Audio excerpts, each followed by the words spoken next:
It's IRIE News Network. Credible news you can trust. Welcome everybody. Welcome to IRIE News Network.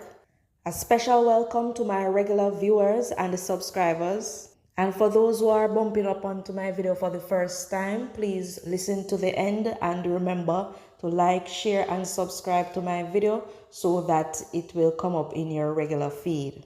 So this evening I have 2 points of interest for you. One is about a Don who has lost his 3 points, and the other is about a man who seems to have some lawyer experience. Him call himself Mr. Nobody, and he has been weighing in on the Vybz Kartel case. He has a number of videos circulating on the social media. I would have been watching and following closely, and I believe that he has made a lot of valid points. So I'm going to share this video with you, and you can listen and give me your input, your feedback as to what you think about what this man has to say. Do you believe that what he's saying makes sense, or if he's just speaking gibberish? Let me know what you think in the feedback. But before we hear what the lawyer has to say, let me just get this part out of the way. So, a Don from Southside, he has lost his 3 points. He goes by the name of Madded, and they said that he is from Gold Street, to be exact. It is said that he was taken out at his mother's house in Campbell Town. At this time, the police are not certain if it was his friends who took him out or if it is a case of a hit that was put on his head. Graphic images are circulating with him on the ground. However, I am unable to display them because of YouTube's policy, but I am sure that they will make their rounds and that persons will be able to see them. And I am going to implore the young people to put down the badness. The badness is not going anywhere. As a matter of fact, the only place you are going to go is either behind bars or underneath the ground. You need to listen to when your elders speak to you and stop choosing the fast lane. Work hard for what you want. Go to school or learn a trade. Everybody wants to lock off a corner. Everybody wants to lock off a machine. But that is not the way to go, because Don's life expectancy are very short. They don't live to see their golden years. They are always taken out. So if that is the path that you are going to choose, then you can just prepare from now and know that you are not going to live past a certain age, because that is just not the reality of a Don. Donship is being glamorized in songs and movies, but the reality is that when you choose the life of a Don or associate with Dons, you will live the rest of your life looking over your shoulder. You will never get another good night rest, and any night you decide that you are going to get a good night rest, that is the last night for you. A word to the wise is sufficient. So, moving on. A man who goes by the name Mr. Nobody has been weighing in about the Vybz Kartel case. There are a number of videos that are circulating on social media where he would be speaking on different aspects of the Vybz Kartel case. Now, I do not know if he has any lawyer background, but it sounds like it. By his appearance, you would not look at him and think that he would be so eloquent, but then it says never judge a book by its cover. So I'm going to play a video for you that I got over Rick Storm TV, and you can just listen to what he has to say and you can make your own summary as to if you think that he is just blabbering or if you think that he is making any sense. Just leave a comment in the comment section, and please remember, at the end of the video, like, share and subscribe. Just click on the notification bell so that you will be able to be notified when a new video is being released. Thank you. We're a Cartel lawyer. How would you represent Cartel and explain to the subscribers and viewers how would you deal with the case in a short? In a long and short. Yes. When you go before a court, you tell the judge why you want.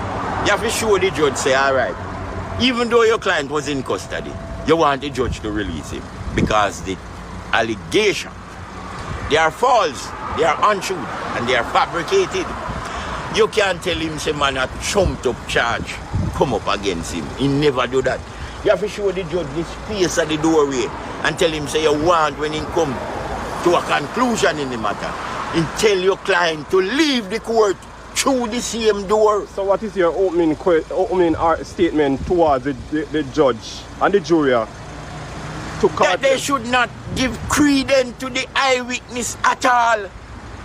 Just the eyewitness, the so-called eyewitness. None of them should bear him up because he is as guilty as the man who is accused and is before the court.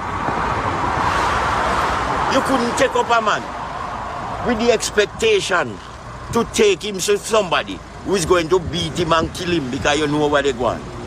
It's a system, it's a clan, it's a group of them who carry out this act of violence against So citizens. you being Cartel's law representative, you're saying that you stand a better grounds not cross-examine the eyewitness. And first and foremost, a lot of lawyers shy away the client from the crown as the accused man, not to ask. They don't want the clerk of court to ask him any question, and they don't want the judge to ask him any question. At the same time, them alone want to talk the case. Some of the matters, you have to give the crown the right and the judge to ask the defendant some question, and you guide him as to what to answer, how he will be treated when he go up in the witness box. So you need to hear a side from somebody. So you're saying that if you represent Cartel, he will be free?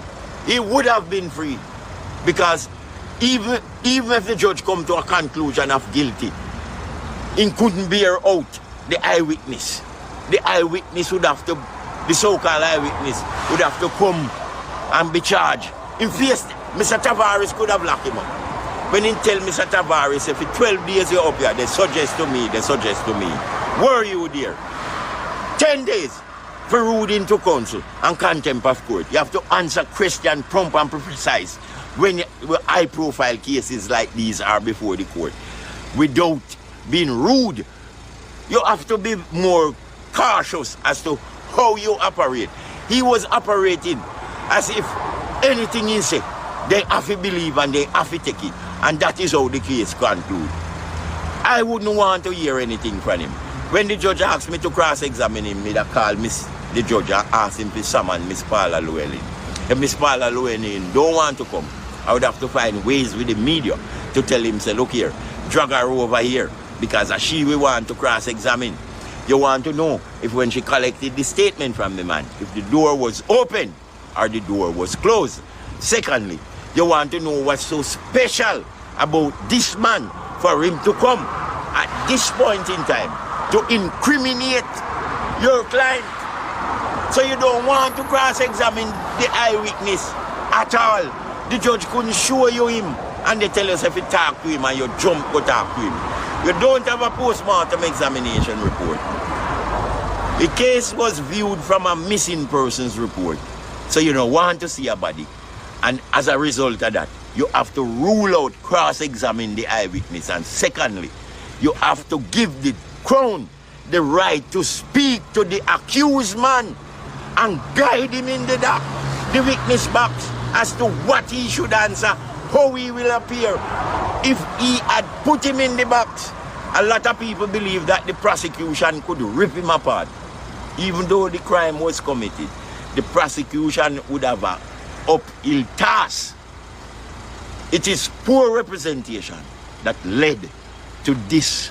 The crime was committed. So, Mr. Ünknown, lawyer, question to you. This is a question that I'm putting out to you. Is this based on law or just based on what your observation of the case? It is based on law, and it is based on the observation, how the lawyer present himself. The lawyer was going to go down. The judge was going to lock up Mr. Tavares. If he had answered, say yes, in the show him prejudiced, why the trial judge didn't call a mistrial when he hear that the jurors were being bribed?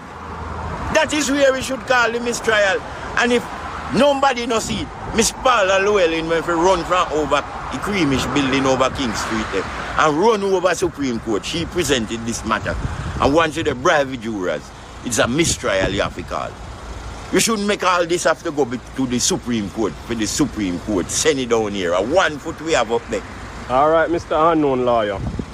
This is another interview from Mr. Unknown Lawyer, who stated that if he represents Mr. Adidja Palmer, the case wouldn't go. He can free or he can get him released out of custody. So earlier on I said Mr. Nobody, but it's Mr. Unknown. So please let me know what you think about what Mr. Unknown Lawyer has to say. Leave it in the comment section. And as usual, please remember to like, share, and subscribe to my videos. Thank you.